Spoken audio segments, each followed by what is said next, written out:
Beyond FY24 के beyond Nuvama की report, sorry Nuvama ने की कहा है रिपोर्ट कि 2-4 क्वार्टर के आगे दिखेगा बाजार, इसीलिए चल रहा है। तो 2-4 क्वार्टर की ही जो पेन है उसको फिर से हाईलाइट किया JP मॉर्गन ने। अभी उन्होंने कहा है कि तो क्विक रिकवरी तो अभी दिखती नहीं है और नेगेटिव कैटलिस्ट वॉच में डाला है सारी लार्ज कैप IT को भी।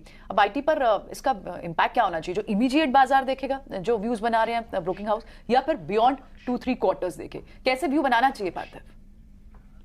एक एनालिसिस किया है कि अगर बिफोर कोविड की आईटी कंपनीज देखे तो जो वैल्यूएशंस है तो उनका जो मल्टीपल प्राइस बैंड था वो एनीवेयर बिटवीन 15 to 18 टाइम्स था, तो which is the broad range अगर मैं लार्ज कैप आईटी की बात करूँ, mid cap small cap IT की बात करूँ। एंड पोस्ट कोविड जो रन अप आया, जो एक बेनिफिट हुआ, लीवर हुआ in terms of margin accretion because of the lower travel cost, और एकदम से हमने देखा स्पेंडिंग बढ़ा because of work from home और काफ़ी ये सब डिजिटाइजेशन की प्रोडक्टिविटी हुई। हमने ये पूरे सेक्टर को रीरेट होते हुए देखा और जो पीई का प्राइस बैंड है वो करीबन 18 से इवन 30 टाइम्स तक हो गया।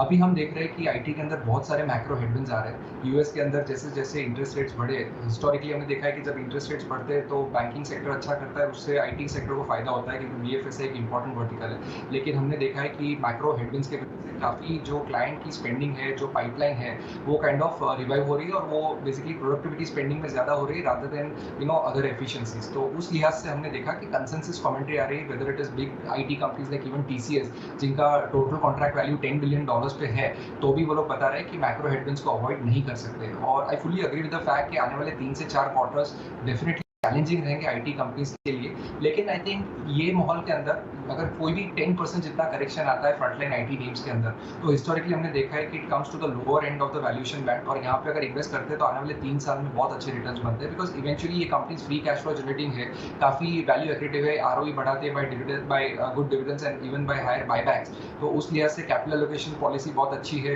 इन्वेस्टर्स को रिवॉर्ड करते हैं। तो एनी करेक्शन 5 to 10% हम सजेस्ट करेंगे कि डेफिनेटली आईटी सेक्टर के अंदर पोर्टफोलियो में ऐड किया जाए। ओके, तो चलिए आईटी सेक्टर पर इस वक्त तो रिपोर्ट्स आते हुए दिख रहे हैं, लेकिन आईटी को आप 2 हिस्सों में बांटकर आप जरूर देखें, क्योंकि आईटी सेक्टर में हैवी वेट्स या मेजर प्लेयर्स की अगर बात करें तो वहां से एंटिसिपेशन है कि 2 से 3 क्वार्टर्स में कंसर्न्स नजर आ सकते हैं। लेकिन मिड कैप आईटी स्टॉक्स में लगातार ट्रैक्शन है जो कि बिल्टअप होता हुआ भी दिखा है। आज भी मिड कैप आईटी प्ले में से एक स्टॉक है पर्सिस्टेंट, जिस पर पॉजिटिव ब्रोकरेज रिपोर्ट आई है।